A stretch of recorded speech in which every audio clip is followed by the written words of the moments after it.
मग त्याने किकनं कोयता घेतला आणि तू वाढला. साप तोडला. हा साप तोडला. त्याच्यात तुमच्यावर हल्ला थोडक्यात हा, वाघाने केला, जखम केला. वगैरे काय झालती का? जखम एखादा माणूस आजारी पडला तर कसं काय सोयपाणी इथं? याची काही सोय नाही तर मी आला इकडे.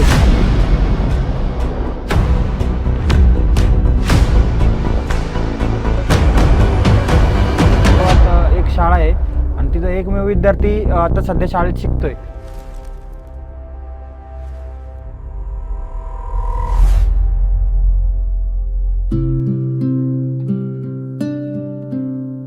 तर नमस्कार मित्रांनो, स्वागत आहे तुमचं आपल्या MH फाईल्स या यूट्यूब चॅनलमध्ये.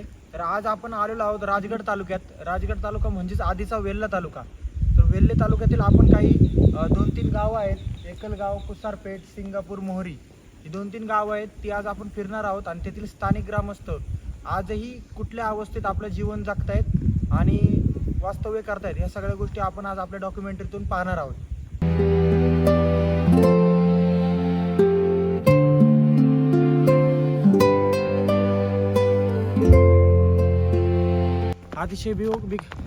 अतिशय बिकट अवस्था आहे इथल्या रोडची.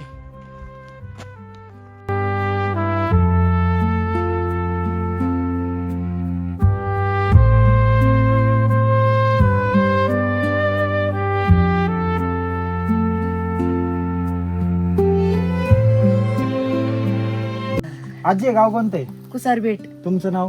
ताईबाई बिकाची कचरी. हा का? हा. बरं, आता साधारणतः किती वर्षापासून आपली इथं वस्ती आहे?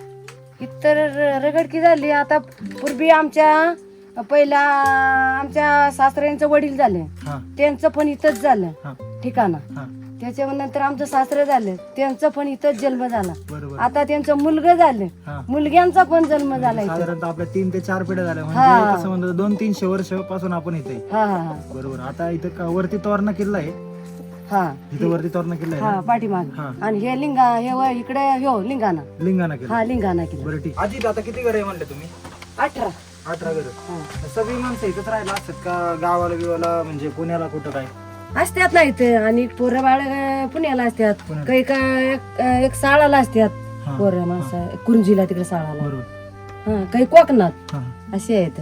बरोबर आहे, ठीक आहे. आता म्हणजे आपल्या तुम्हाला इथं म्हणजे इथं आता तुम्ही राहताय, मी खालून वरपर्यंत आलो, रोड नाही म्हणजे हे नाही. तुम्ही पण कचरीच आहे काय? आम्ही पण तसं आहे. हो. आता इथं आजी आम्ही खालून वरपर्यंत आलो, रोडची आपली व्यवस्थित सोय नाही. रोडची नाही, तुम्हाला बोलते दवाखान्याची नाही, कोणतीच आमची दुकानाची बिकानाची सोय आहे का?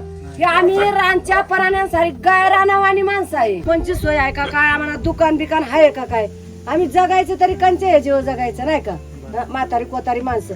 सोपं आम्हाला पाणी जरी तरी किती मीटर न आणायचंय ते एक हांडा आम्हाला पाणी पण येत नाही असं आहे. मग इथं नळ बी आता अजिबात नाही, नळ नाही, टाकी नाही, कोणतंच नाही.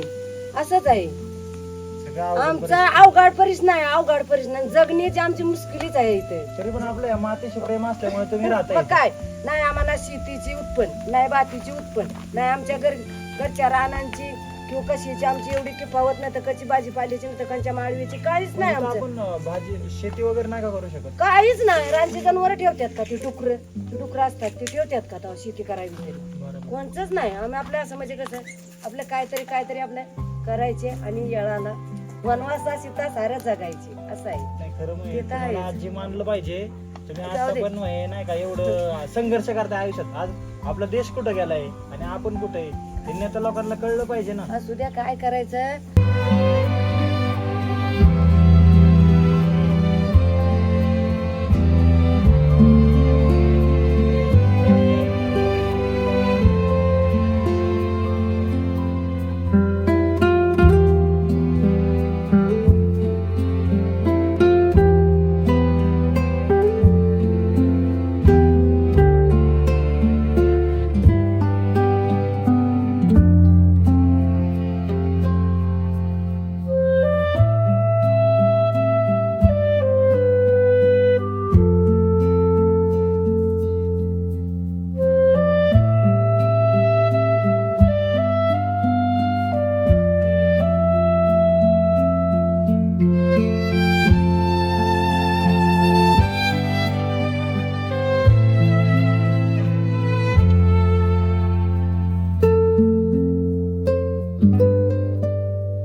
तर आपण जसं रस्त्याला लागलो तसं पहिल्यांदा आपल्याला कुसारपेठ हे गाव आलं.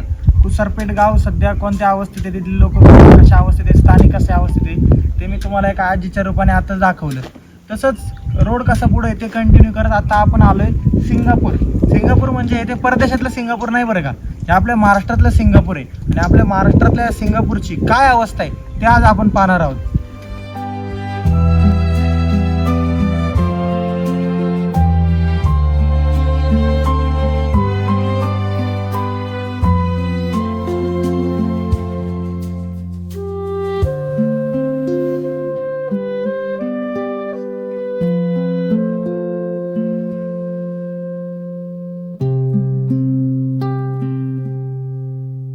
दादा गावाचं नाव काय आपल्या? त्या गावाचं नाव सिंगापूर वस्ती. सिंगापूर. इथे आपली किती लोकांची घरं आहेत? तिथे तुम्ही 8-9 घर आहेत. 8-9 घरं. बरोबर. आता साधारणतः किती, आता घरं तर लय जुनी दिसतात मला. जुनी. मग किती वर्षापासूनची आपली वस्ती आहे? बरीच वर्ष म्हणजे बरीच ना वाढवली पूर्वापासून महाराजांच्या याच्यापासून बरीच वर्ष. म्हणजे महाराजांच्या काळापासूनची वस्ती आपली. इथं वस्ती. बरोबर. म्हणजे थोडक्यात महाराजांना आपल्या पूर्वजांनी तर पाहिला. हो पाहिला असं. म्हणजे महाराजांच्या पदस्पर्शाने पावन झालेली भूमी. हो. पण आता असं म्हणजे विशिष्ट असा विकास झालेला दिसत नाही आपल्या विकास गावात. काहीच नाही, विकास नाही काय झालं. इथं भरपूर लोकांचे नाही का म्हणजे आलं असं पाणी वगैरे नाही का लांब लांब शाळा वगैरे हा, असं. हा. काही लोकांना 2 रुपयाची इन्कम वगैरे काही नाही का असं काहीच नाही. काहीच नाही. काहीच नाही. मग बाबा तुम्ही आपलं पोटा पाण्यासाठी कसं करता? पोटात आम्ही आता आपले आई वडील गावीच राहतात. आता आम्ही आहे तिथे आता झालो काहीतरी आम्ही आपल्या पुण्यालाच असतो. पुण्याला इथं काही एकदम दुधाची विक्री ना कशाची काहीच नाही. काहीच नाही. काहीच नाही. आणि इथं जर समजा दवाखान्यात समजा जर आपल्या घरातल्या एखाद्या व्यक्ती जर आजारी पडला इथं, तर इथून साधारणतः किती किलोमीटर जावं लागतं वैद्यकीय सुविधेसाठी? इथून वेल्ल्यातच डायरेक्ट. इथून व्हायला म्हणजे इथून 30 किलोमीटर. इथून 30 किलोमीटर. 30 किलोमीटर. आणि इथून न्यायची ते न्यायची आणि आता इथून गाडी काय गाडी नाही बोलावली आपण आपलं आलं तर गाडीवाला ठीक नाही तर आपलं जोडी बांधून घेऊन जातो. घेऊन जोडीत जाऊ घेऊन जायचं. अजून पण ही परिस्थिती. ही परिस्थिती म्हणजे आपण ॲम्ब्युलन्सला फोन वगैरे केला तर ती लेट ती नाही का पण आपण चालूमध्ये आपण चालू घेऊन जाऊ. दादा असं कधी झालंय का की बाबा इथून समजा जर एखादा माणूस आजारी पडला किंवा काही इमर्जन्सी असली आणि तुम्ही जसं बोलले की झोळीत आम्ही घेऊन जातो, तसं झोळीत तुम्ही घेऊन गेले दवाखान्यापर्यंत आणि थोडंसं म्हणजे नेलेत भरपूर थोडंसं म्हणजे नाही का आता साप सर्प वगैरे काय झाले ना काय आजारी सर्प वगैरे चावले ना बरेच जण आम्ही उचलून नाही का घाटापर्यंत खालीपर्यंत नेलेले. हा ते आपल्याकडे कारण आपण काय तिथले व्हिडिओ वगैरे काढले नाहीत हा पण ते नेलेले आहेत नाही का बरेच वेळा असं 1-2 जण 2-3 जण झालेले. पण असं नाही का लेट दवाखान्यात गेल्यामुळे असं एखादा माणूस कधी असं दगावलाय का कधी आपल्याला? बरेच वर्ष झाले त्याला. आता सरपंच चावलेला व्यक्ती म्हणजे नाही का आमचा आपला आजोबा माझा एक सर्व होतं माणूस त्याला आम्ही नेता नाही का ती दुर्घटना घडली होती. सरपंचा विषय होता तो. आम्ही दोघांना जोडीने नेता नाही का असं झालं. इथं गाडी वैसे काही सोय त्याचं काहीच नाही त्यामुळं म्हणजे नक्की काय प्रसंग घडला होता इथून नेता नाही? काय नाही तू सरपंच आवल्यामुळे नाही का आम्ही नेला होता जोडीत टाकून त्याला. ते आता दोघांनी नेता असं झालं. म्हणजे दगावली. हो दागावले. म्हणजे बघा ना आज पण किती वाईट अवस्था आहे. आपण आज बी येत नाही आता बी गाडी वगैरेची काही सोय नाही ना इकडे काय काहीच. आणि पाण्यासाठी किती लांब जावं लागतं? पाणी लांबच आहे सगळं डोक्यावरती आणायला लागतं नाही का हांड्याने पाणी डोक्यावरती डोक्यावरही आणायला डोक्यावरती आणायला. तो समोर किल्ला दिसतोय तो कोणता आहे? तो लिंगाणा. लिंगण आहे का? लिंगाणा. बरं आता तुम्हाला वेळ असेल तर तुम्ही आमच्यासोबत येऊ शकता का? हो येऊ शकतो. चला.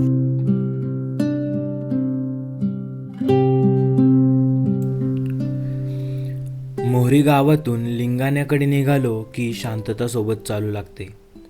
अरुंद पायवाट हळूहळू डोंगरात शिरते. आजूबाजूला सह्याद्रीचं विशाल रूप पसरलेलं दिसतं. जानेवारीची थंड हवा अंगाला सुखावते. वाऱ्याची सौम्य झुळूक चालताना थकवा विसरायला लावते. डोंगर रांगांवर हिरवळ दिसते पण ती संयमित असते. झाडांची पानं कोवळी नाहीत तरीही टवटवीत वाटतात. कुठे काटेरी झुडपं, कुठे उंच झाड. झाडांमध्ये पक्षी किलबिल करताना दिसतात. त्यांचा आवाज संपूर्ण परिसरात घुमतो. पायाखाली खडबडीत वाट आहे. कधी दगड, कधी माती. चालताना पावलांचा आवाज सोबत येतो. आजूबाजूला खोल दऱ्या दिसतात. थोडं पुढं गेल्यावर लिंगाण्याचा कातळ दिसायला लागतो. सुरुवातीला लांबून मग हळूहळू स्पष्ट. शिवलिंगासारखं त्याचं रूप लक्ष वेधून घेतं. काळ्या कातळावर उभं असलेलं ते शिखर भारावून टाकतं. जितकं जवळ जातो तितकं त्याचं भव्यपण जाणवतं. सूर्य मावळतीकडे झुकलेला असतो. त्याचा प्रकाश सौम्य असतो. डोंगरावर पिवळसर छटा उमटतात. सावल्या लांब होत जातात.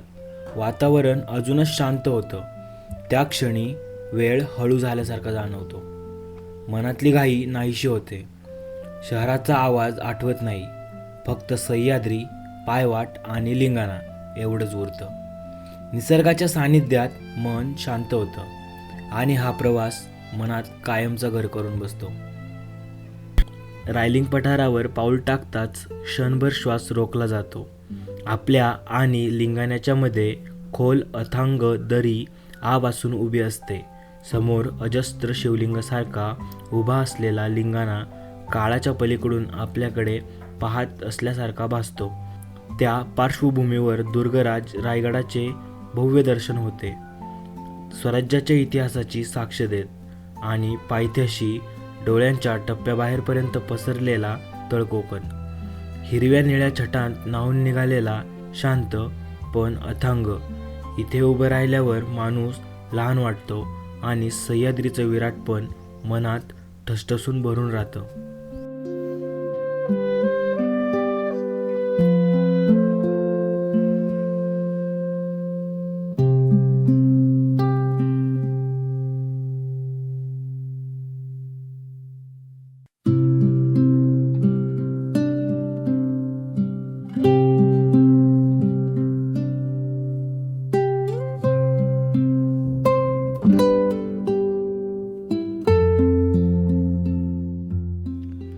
तर आत्ताच आपण लिंगाणा किल्ल्यावरती जाऊन आलेलो आहोत. लिंगाणा किल्ल्यावरचा सुंदर असं दृश्य आपण पाहून आलेलो आहोत.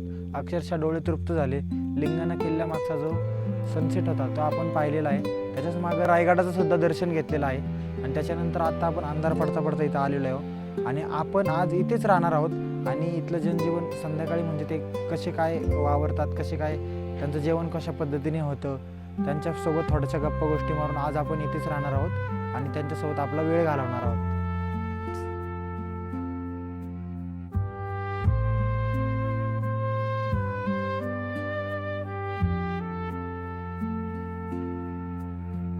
तर आता आपण लिंगाणा किल्ल्याकडून आल्यानंतर आपण इथं म्हणजे आजींच्या घरात स्टे करणार आहोत. आणि आता आजी स्वयंपाक बनवत आहेत आणि म्हणजे एकदम गावरान पद्धतीने स्वयंपाक बनवत आहेत. एकदम म्हणजे एकदम फीलच येतोय. आणि आता आजींचं म्हणजे रोजचं संध्याकाळचं रुटीन कसं असतं ते आजींकडून आपण जाणून घेणार आहोत. आजी, या घरामध्ये आता सध्या कोण कोण राहतंय? हा म्हणजे म्हातारा आम्ही हा म्हणजे दोघं. म्हणजे आता बाहेर बाबा गेले ते आणि तुम्ही दोघं राहता. बाहेर गेलो. मग सध्या बाबा वगैरे इथंच असतात का कामाला वगैरे, कधी असं कुठं बाहेर? जातात की बाहेर कुठं कामाला जातात, तिकडे तिकडे गेले, पाहुणे रावणे गेले तरी मी एकटीच असते. मग तुम्ही त्यावेळेस एकटंच असता? एकटीच असते. मग आता आजी, मग तुम्हाला अशी भीती वगैरे वाटत नाही का इथं? आता भीती वाटते तर काय, वाघ आहेत, जनावर आहेत, म्हणजे इथं वाघ पण त्याच्यासाठी आहे? की मग वाघ घरात मी शिरू शकतो. पण त्यातनं बी राहायलाच लागतं ना आम्हाला. काही वाघाचं जनावर जे आमच्या इकडे आहे ते काही माणसाला काही करत नाही, माणसावर हल्ला नाही करत, जनावरच करतात ना. हा हा असं आहे का? त्यापेक्षा रानात जंगलात गेलं तरी शेळ्या बिळ्या मारतात. हा. तुम्ही असं समोर पाहिलंय कधी वाघ? पाहिलं आम्ही शेळ्या सोडून घेतल्या कधी तिथं. हा का? हा म्हणजे तुम्ही वाघाकडून शेळ्या सोडवल्या? सोडवून घेतल्या आम्ही. गेल्या वर्षी दोघींनी शेळी सोडवून घेतली वाघाकडून? हा. आता येत आजोबा आलता तिचे सुनानी, म्हणजे किती मोठं धाडस मानायचं. वरडलं की पळतं ते. मग जरा आपल्याला माणसाला हे होतं. पण ते धाडस करण्यासाठी पण खूप हा, मोठं धैर्य लागतं. मन मोठंच करायला लागतं ना जरा. हा, बरोबर की बरोबर. आपल्या पण जीवाची आशा राहीन असं पण नसतं ना. बरोबर. कारण की शेळी सुटली पाहिजे असं विचार येते हा, हा, बरोबर. की आपण मागं असतोय त्यांना वाळायला. आता म्हणजे तुमची मुलं बाळ वगैरे कुठं असतात काय? पुण्यालाच असतात सगळे. पुण्याला. ते येतात का कधी गावाला वगैरे? कधीतरी येतात की. कधीतरी म्हणजे आपलं काही सण सुद्धा असेल असं त्यावेळेस? सण सुद्धा असेल, दसरा वगैरे असेल तर. हा हा, बरोबर बरोबर. ठीक आहे चालतं. आणि आपलं नॉर्मल आता इथं जनजीवन आपलं म्हणजे आपण संध्याकाळचं वगैरे कसं चालतं? काय दुधा बिधात होता, गुरं वगैरे दिसतात, त्यांचं दूध वगैरे काय विकतो आपण का घरीच खातो काय? नाही नाही, घरीच खातो. दूध काही एवढं जास्त नसतं. आता गावरान गायांना किती अर्धा लिटर हा हा. असं तर पावसाळ्यात 1 लिटर. आता तर बंदच होईल. हे चारा वाळला की काही दूध नसतं. मग हे गुरं आपलं मग तुम्ही असं का सांभाळताय वगैरे, असं काय आवड म्हणून? आता एक पावसाळ्यासाठी की पावसाळ्याचं दूध भेटतं म्हणून, नाहीतर उन्हाळ्याला काही फायदा नसतो त्यांचा.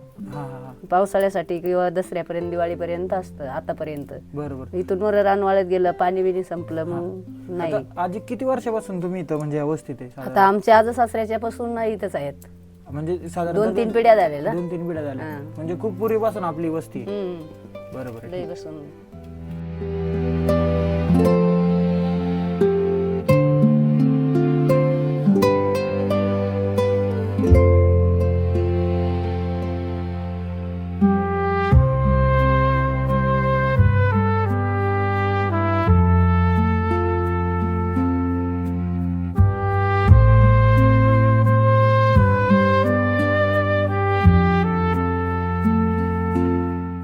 आता मग अशी त्या दुसऱ्या आजी होत्या, आता ह्या वेगळ्या आजी आहेत. आपण त्यांना भेटून ह्या आजींना भेटायला आलेलो आहे. आता ह्यांचाही दिनक्रम आणि कुठल्या गोष्टी कशा चालतात नाही का ह्यांचं त्या सगळ्या आपण त्यांच्याकडूनच ऐकणार आहोत आणि थोडक्यात एक अनुभव घेणार आहोत. तर आजी तुमचं नाव काय? सोनाबाई लक्ष्मण डेबे. देवी. किती वर्षापासून तुम्ही इथं राहिलाय आजी? मी इथं राहिले की 10-15-20 वर्ष झाली. आणि 20 वर्ष इथं आलीत व्हायला इथं राहिले. नवरा मेला लहान लहान बाळा असताना मग मी इथं आले भावांच्याकडंच. मग ते आपले इथं राहिले ते 20 वर्ष झालीत मला इथं. बरोबर. आता ते मुलं आपली झालीत मोठे ज्याची ते बरोबर. मग तुम्ही आता इथं एकट्याच असता? एकट्याच असते. बरोबर, ठीक आहे. आता डेबी आजी मला तुम्ही असं सांगा की बाबा आता आपलं तुमचं सध्या पोट पाणी वगैरे सध्या कशावर चालतं काय? सध्या काय आहे इथं काय आहेच काय आमच्या मुलखात 2-4 बकरी पाळली तर जनावर ठेईनात, वाघ ठेईना, हातात न ओढून नेतोय वाघ. वाघ. बरोबर. आता आणि- आजी तुम्ही शेळ्या पालन करता बरोबर? शे- मग शेळ्या पालन करताना दैनंदिन जीवनात तुम्हाला कुठल्या कुठल्या गोष्टींसाठी संघर्ष करावा लागतो किंवा कुठल्या कुठल्या गोष्टीला सामोरं जावं लागतं? काही समोर कुठं जायला लागते कुठं जात नाही. शेळ्यांचंच 2 रुपये आपल्या कुठं बकरं बघितले कोड 2-3 झालं हा. तरच ते पैसे आम्हाला नाही तर आम्हाला कुठलं पैसेच नाही. आता आजी मला असं सांगा शेळ्या पालन तुम्ही करता बरोबर? हा. शेळ्या पालन करताना तुम्हाला काय काय गोष्टी संकट येतात शेळ्या पालन करताना काय काय गोष्टी बघाव्या लागतात काय? आम्हाला ह्याची पावसाची भीतीच आहे. पाऊस लय झाला तर आमच्याकडे काहीच होऊ शकत नाही. बकरी पण हिवून मरतात. आणि आजी जंगली प्राण्यांपासून काय धोका शेळ्यांना इथं? शेळ्यांना वाघ आहे, अजून साप आहे जोग्याटा मोठा. आम्ही एक तोडला म्हणजे एक जोग्याटा एवढा होता एवढा हा, म्हणजे तो आम्ही कोयत्याने निसता तोडला. कोयत्याने तोडला? कोयत्याने तोडला. नक्की आजी थोडक्यात एक स्टोरी सांगू शकता का? कसं काय काय घडलं होतं नक्की? नक्की म्हणजे बकरं गिळलं, थोडस गिळलं, जसं असं पाय टाकीत होतं ते पळत होतं तर तसंच गुंडाळलं. तर संगती माणसं होती त्यांना ओरडते या अरे गिळला या इकडे लवकर. ती वाघ म्हणून ती आलीच नाहीत. मी एकटीच तिथं बसले. ह्या हातानं फोड आलं ठोकला त्याला सापाला. तर मग तो बकरा थोडा डिल्ल राहिला. मग तो म्हातारा आजोबा आला. मग त्याने कोयता घेतला आणि तोडला. साप तोडला? हा साप तोडला. त्याचं भलं असलेलं ढिकळे केलं तोडून आणि मग ते बकरं वडून खालती घेतलं जिवंतच. मग पाणी पाजलं त्याला. पाणी पाजलं मग त्याला जीव आला. मग ते चालत आला आमच्या बरोबर. हा पण त्याला तोडला एवढा होता त्याला तोडला. अक्षरशः मृत्यूच्या दारात जाणाऱ्या बकऱ्याला तुम्ही जीवदान दिलं? जीवदान दिला. जबरदस्त. आणि एकदा असंच आता शिर्डी वाघाने खाल्ली तर वाघाने काय शिर्डी गेला ते का फपसा बशीस तिथं मोरल्या पायात धरलं की उडाला. पण ते कुत्र होतं ते कुत्राचे कुत्र माझ्याकडे फिर मी त्याच्याकडे फिर आणि ते दोघांच्या ह्याच्यातनं ते कुत्रे घेऊन पळत होता वाघ. तो वाघाने कसा असा पंजा टाकला ना ते अंगातलं शर्टच माझ्या फाटून गेलं. तुमच्यावर पंजा हा टाकला? पंजा टाकला म्हणजे कुत्र त्याला धरायचं होतं. कुत्र पुढ्यात घुस ते कुत्र नाही खाल्लं. शिर्डी मग शेवट खाली ते. बरोबर. मग त्याच्यात तुमच्यावर हल्ला थोडक्यात हा, वाघाने केला. जखम वगैरे काय झाली का? जखम नाही. असं मी ते वडीत होता ना कुत्र इकडनं तिकडनं तर जरा ही कपडे जरा फाटली होती. म्हणजे अक्षरशः वाघ आणि तुमच्यात एकदम जवळच्या अंतरावर थोडक्यात एक हे झालं? हा थोडं झालं. जबरदस्त. आणि मग इथं काय पाणी नाही आम्हाला. एक परी ते बघ विहीर कशी करून ठेवली बरं. ते आता पाणी वगैरे काही कुणी नसतात. असं ते वर येताना आम्हाला असं वाटतं की भीती की आम्ही खालीच पडताय. त्या पाण्याची किती परिस्थिती आमची आहे बरं. पाण्याची पण परिस्थिती पाण्यासाठी पण तुम्हाला थोडक्यात संघर्ष करावा लागतो? हा ना पाणी नाही आम्हाला बाबा. आणि त्या विहिरीतनं आम्हाला निघत बी नाही. आणि चांगलं होतं ते सरपंचांनी असं उघड करून ठेवलंय. पहिली होती विहीर आणि ही मुलं बाळ जाते उलटी गुरु पडतंय कुठं काय होतंय. आम्हाला तर त्या पाण्याचा असा धोकाच आहे बाबा. ते बांधलं असतं सरपंचांनी तर बरं झालं असतं. तो सरपंच बांधतोय का याचा? त्या लोकांना फक्त आजी मत पाहिजे आणि पैसे खायच्यात बस. त्याच्या पलीकडे काय नाही करायचं. त्यांना तेच करायचंय पैसे खायचे.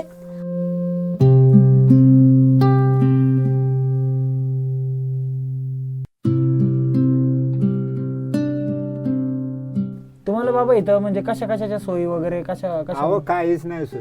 काहीच नाही सोय. त्यांची सोय आहे इथे. आता तो म्हणजे रोड वगैरे कच्चा आहे सगळा नाही का? कसं असतं काय नुसते म्हणायचं पाय वाटते एवढी, नाहीतर काय आहे सोय. काय तो रोड बाबा आता म्हणजे कधीपासून तसाच आहे तो रोड? अरे पहिलाच तसं, आता नवीन ते वैसे पाय वाट केली नाही तर पहिला तर काय जंगलच आहे. हा का? म्हणजे ते फक्त म्हणजे रोड असं म्हणायला काय हरकत नाही की फक्त नावापुरता रोड केलेला आहे हा लोकांनी. हाताने केलेला आहे. म्हणजे काही काही जागी तुम्ही हाताने रोड केलेला आहे हा. असं तुमचं म्हणणं आहे? अहो हा कानांखंडी बसणे. हो का? बरोबर. आणि बाबा इथं लाईट नाहीये, मग माझी पहिल्यापासूनच तुम्हाला लाईट नाही का? आत्ता गेलेली आहे काय लाईट? नाही पहिलेच नाही आम्ही घेतलं. म्हणजे तुम्हाला लाईटच नाही? हा म्हणजे बघा आता जग कुठं चाललंय आणि बाबांच्या घरी म्हणजे साधी लाईट सुद्धा नाहीये नाही का? हे म्हणजे किती लाजिरवाणी अशी गोष्ट असेल नाही का? आज इतका वयोवृद्ध माणूस आहे आणि त्यांच्या म्हणजे जीवनाचे म्हणजे काही म्हणजे असे छोटेसे क्षण असतील, शेवटचेच म्हणायला काय हरकत नाही, मी स्पष्ट बोलणार माणूस आहे, पण ते पण क्षण त्यांच्या इथे संघर्षात जात आहेत. ह्याच्यासारखी लाजिरवाणी गोष्ट आपल्या भारत देशात मी खरंच म्हणजे बोलायला पण मला आता हे होते. बाबा आता म्हणजे सगळ्याच जणांना विचारत आलोय आणि तुम्हाला पण प्रश्न विचारतो, तेव्हा इथं समजा दवाखान्याची किंवा एखादा माणूस आजारी पडला तर कसं काय सोय पाणी इथं? याची काहीच सोय नाही. तर मी आला इकडच, म्हणजे सोय पाणी नाही? नाहीच ना. पावसात इथं मी आला तो असा कधी प्रसंग घडलाय का? गाडलाय चिकार गाडलेलं इथे. हा का? म्हणजे रोड नाही आणि वैद्यकीय सुविधा म्हणजे दवाखाना वगैरे इथं जवळपास नाही, याच्यामुळे अक्षरशः लोकांना इथं प्राण गमवावे लागतं ते. हा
काल जसं आपल्याला आजींनी सांगितलं की इथे सिंगापूर गावात एक शाळा आहे आणि तिथं एकमेव विद्यार्थी आता सध्या शाळेत शिकतोय आणि त्याला शिकवण्यासाठी 2 शिक्षक आहेत. आता तर तो मुलगा आहे तो आता शाळेत चाललेला आहे, त्याचं आवरण म्हणजे झालेलं आता मी पाहिलं. तो आता येतोय, आपण त्याच्यासोबत शाळेत जाणार आहोत आणि त्याच्यासोबतही काही संवाद करणार आहोत आणि त्याच्या शिक्षकांसोबतही काही संवाद करणार आहोत. तर पुढे नक्की कंटिन्यू बघा. रुपेश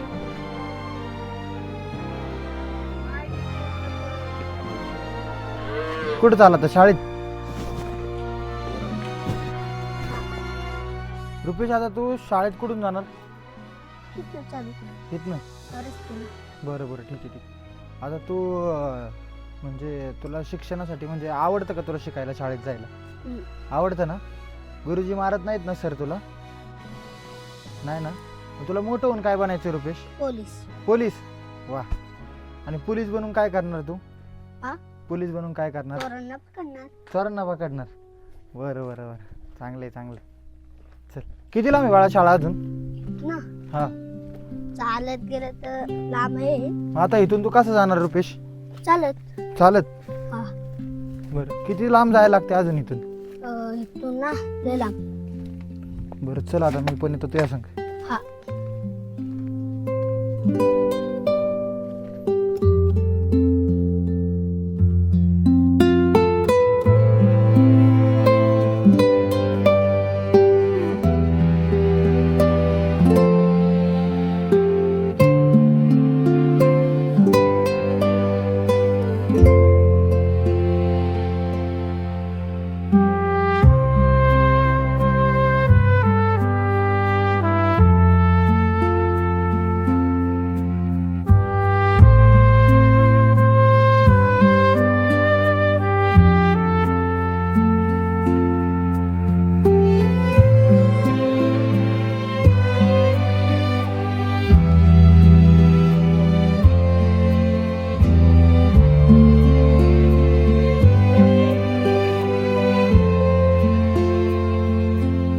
तर नमस्ते, आमचा एक यूट्यूब चॅनल आहे MH फाईल्स म्हणून.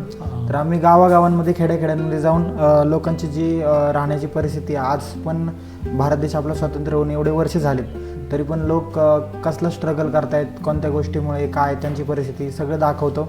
आणि आज तर आता सिंगापूरमध्ये आम्ही आलो आहे आणि आता आम्हाला इथं कळलं की एकच इथे विद्यार्थी आहे आणि त्या एका विद्यार्थ्याला शिकवण्यासाठी तुम्ही पण बराच लांब प्रवास करून येता आणि हा येता. आता खरं म्हणजे सर, तुमच्यासारखे जे शिक्षक आहेत ते आमच्यासारखे युवा पिढींचे खरं म्हणजे आदर्श आहेत. आणि काय आहे की सर, आपली मराठी भाषा टिकली पाहिजे असं बरेच जण बोलतात, पण ते बोलतात आणि तुम्ही ते कृती करून दाखवताय. खरंच आपली मराठी भाषा टिकवण्याचं आणि आपला मराठी भाषेचा पाया भक्कम करण्याचं काम जे आहे ते तुम्ही करताय. तर आता म्हणजे ह्या गोष्टींच्या सगळ्या प्रेरणा वगैरे येतात कुठून नक्की तुम्हाला?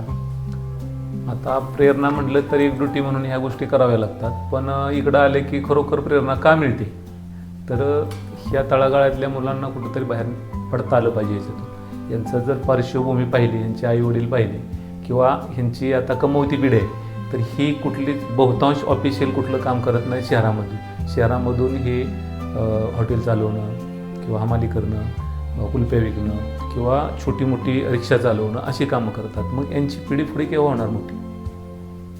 त्यासाठी ह्यांना सगळ्यात महत्त्वाचं गोष्ट शिक्षणाचा बेस आहे. पण आता बहुतांश पिढी ही शहरामध्ये राहिलेली आहे, मायग्रेट झालेली आहे. कदाचित तिथून पुढे त्यांची वाढ होईल, पण जरी ह्या दऱ्याखोऱ्यामध्ये राहणारी ही जी मुलं आहेत यांना उत्तम शिक्षण मिळणं गरजेचं आहे. नक्कीच. आणि जरी आम्ही ह्या ठिकाणी शिक्षणाचं म्हणजे ज्ञानदान करत असलो तरी पुरेशा प्रमाणात ह्या आम्ही त्या गोष्टी तशा देऊ शकत नाही. का देऊ शकत नाही तर तिथे विद्यार्थी क्वांटिटी कमी असते, मुलांना कॉम्पिटिशन, प्रत्येक गोष्ट शिकवायला प्रत्येक शिक्षक असू शकत नाही. त्यासाठी ह्यांना एका ठिकाणी कुठंतरी निवासी शिक्षण अशी व्यवस्था पाहिजे की पहिलीपासून त्यांना त्या ठिकाणी निवास करून अगदी उच्च शिक्षण घेता यावं अशी व्यवस्था केली तर हा समाज आणि हा परिसर बदलेल, नाहीतर शक्य नाही. तर सर, तुमच्यासारखे जे विचार आहेत ते म्हणजे आता प्रत्येक शिक्षकांनी ते आत्मसात केले वगैरे पाहिजे, नाही का, असं आम्हाला वाटतं. हा ना, म्हणजे ती गरजच आहे, या गोष्टीची गरजच आहे की प्रत्येकानं ह्या गोष्टी आता पुढं करत राहणं गरजेचं आहे.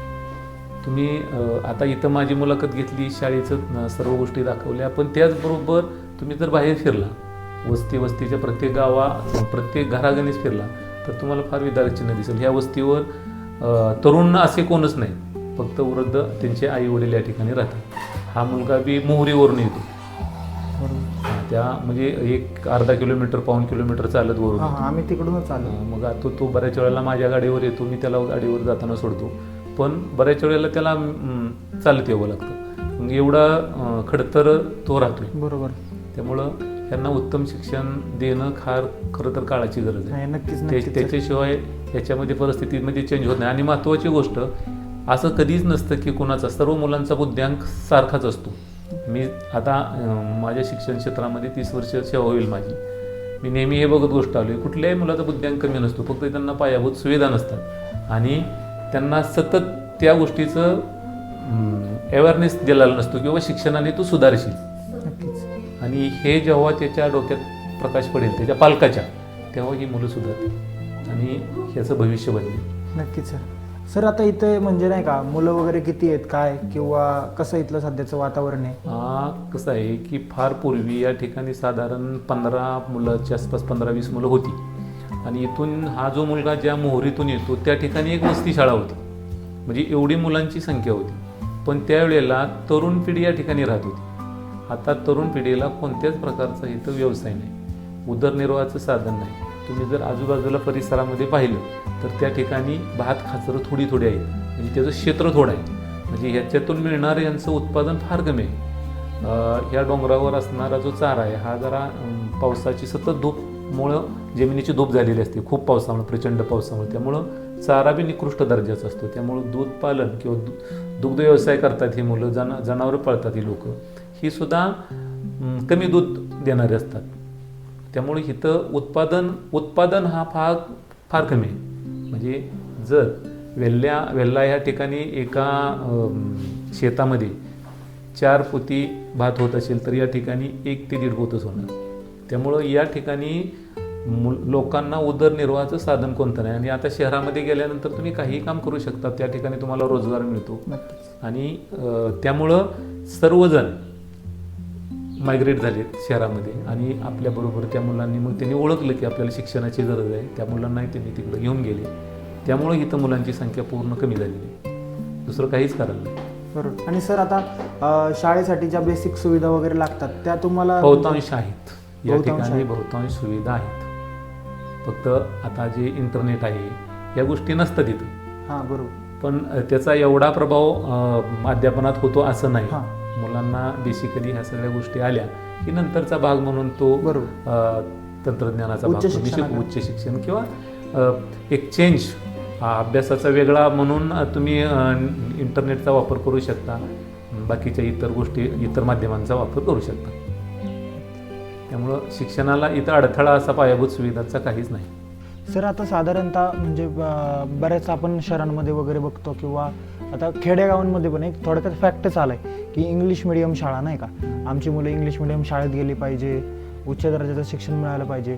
पण कधी नाही, बऱ्याचदा मी पण स्वतः पाहिले काय होतं, एक मॅट्रिक वगैरे पास झाल्यानंतर त्या मुलांना म्हणजे विषय असं काहीच येत नसतं, पण पालकांचं म्हणजे जास्त करून नाही का ओढ लागली इंग्लिश मिडियम शाळांकडे. आपण ह्याच्यापेक्षा पण अतिशय उच्च आणि चांगल्या दर्जाचं शिक्षण आपल्या जिल्हा परिषदच्या शाळेत मिळू शकतं. ह्याच्याबद्दल सर तुमचं काय म्हणणं आहे? निश्चित मिळू शकतं, 100%. माझी तर पूर्ण खात्री आहे की जिल्हा परिषदेमध्ये अतिशय चांगलं शिक्षण मिळतं. महत्त्वाचं जे अजून या क्षेत्रामध्ये नवीन पालक आहे ते बाह्य आकर्षणावर आकर्षित होतात आणि मग त्या मुलाचा गणवेश बघणार, त्याला येणारी गाडी न्यायला येणारी, त्यात येणारे उपक्रम आणि सोशल मीडियावर त्याचं जे प्रेझेंटेशन असतं ती त्याच्यावर आताचा पालक, बहुतांश पालक हा भाळत असतो. पण शिक्षण म्हणजे काय हा त्याचा गाभा त्याला कळायला पाहिजे. सगळ्यात महत्त्वाचं बेसिक सगळ्या गोष्टी येणं, त्याच्या गणितक्रिया फास्ट होणं, त्याचा बौद्धिक क्षमता वाढणं, या गोष्टी जर केल्या तरच त्याचं भविष्य चांगलं होतं. तुला दोन वाक्य इंग्रजी बोलला म्हणजे त्याचं भविष्य नाही. ह्या गोष्टी माझ्या अनुभवातून मला बऱ्याच वेळा समजलेल्या आहेत. पूर्वीच्या आणि शाळांमधून अनेक मुलं इंग्रजी माध्यमातून मराठी शाळेत आलेली होती, जिल्हा परिषद शाळेत आलेली होती, त्यांची अवस्था मी पाहिलेली आहे. म्हणजे त्यांचाही बुद्ध्यांक चांगला होता, फक्त त्यांना बेसिकली नॉलेज मिळालं नव्हतं. 1ली 2रीचा पाया परफेक्ट झालेला नव्हता आणि त्याचा इफेक्ट त्यांचा 3री 4थीच्या शिक्षणावर. आणि एकदा तो 3री 4थीतून पुढे गेला की तो पुन्हा त्या मुलाला अनास्था निर्माण होते की आपल्याला ही गोष्ट येत नाही आणि तो हळूहळू मागं पडत राहतो. उलट प्राथमिक शिक्षण जसं मिळतं फक्त प्रॉपरली, अर्थात तिथल्या परिस्थितीवर अवलंबून आहे, त्याला टीचर कोणते आहेत किंवा पर्यवेक्षण यंत्रणा कशी आहे त्याच्यावर ते अवलंबून असतं. पण सर आता मी आपल्या शाळेची अवस्था बघता मला तर असं कळतं की आपल्या शाळेत बऱ्यापैकी सुविधा उपलब्ध आहेत. आता या रुपेश या मुलासाठी साधारणतः इथं काय काय सुविधा उपलब्ध आहेत आपल्यासाठी? याला गणवेश मिळतो, पाठ्यपुस्तकं मिळतात, दुपारचं खिचडी मिळते, म्हणजे दुपारची पोषक आहार. खिचडी सुद्धा त्याला इथे मिळते. हो, सर्व गोष्टी सरकारनं सध्या तर अवेलेबल करून दिलेल्या आहेत. सर्व शिक्षणाच्या म्हणजे शिक्षण घेण्यासाठी मुलांना ज्या गोष्टी पूरक आहेत किंवा आवश्यक आहेत त्या सगळ्या गोष्टी गव्हर्नमेंट आपल्याला सुविधा उपलब्ध करून देते. फक्त शिक्षकांना शिकवणं आणि मुलांना मनापासून शिकणं या दोनच गोष्टी गरजेच्या आहेत. फक्त हा भाग खडतर आहे एवढाच या ठिकाणी प्रॉब्लेम आहे आणि तो तेवढ्या शिक्षणातला निश्चितपणे अडथळा आहे. आता हा जानेवारी महिना आहे, हा व्यवस्थित आहे, काय नाही. पावसाळ्यामध्ये इथं प्रचंड पाऊस पडतो. तुम्ही बघता झाडावर सुद्धा शेवळ आलेलं आहे हो किंवा जमिनीवर सुद्धा शेवळाचा तर हो पाहिजे तर किती पाऊस पडत असेल. त्यामुळं या ठिकाणी त्यावेळेला निश्चितच अडथळा येतो. तर या 10 ते 12 किलोमीटरमध्ये समजा निवास करायचा शिक्षकांनी म्हटलं तरी इथं कोणत्याही प्रकारची व्यवस्था नाही. कोणत्याही प्रकारची किमान- प्राथमिक सुविधा इथे हां. नाही. किमान 13-14 किलोमीटर तरी जावं लागतं, त्यावेळेला त्याला निवासाची व्यवस्था उपलब्ध होऊ शकते. आता सर तुम्ही किती किलोमीटर लांबून येता इथे शिकवण्यासाठी? मी 13 किलोमीटरवरून येतो. तरी मी केळदमध्येच राहतो आणि केळदवरून इथे येतो. आता केळदमध्ये तुम्हाला म्हणजे सुविधा थोड्याफार उपलब्ध होतात आहेत, का तुमच्या? राहण्याची व्यवस्था आहे, सर्व गोष्टी आहेत व्यवस्थित. आहेत. पण या ठिकाणी नाही होऊ शकत. या ठिकाणी नाही होऊ शकत, बरोबर. कारण प्राथमिक आता सध्या तर इंटरनेट हा म्हणजे माणसाचा एक उजवा हातच झालाय थोडक्यात सांगायचं म्हणलं तर. इंटरनेट नसेल तरी चालेल, पण या ठिकाणी राहू शकतो कुठे आपण? नाहीच ना.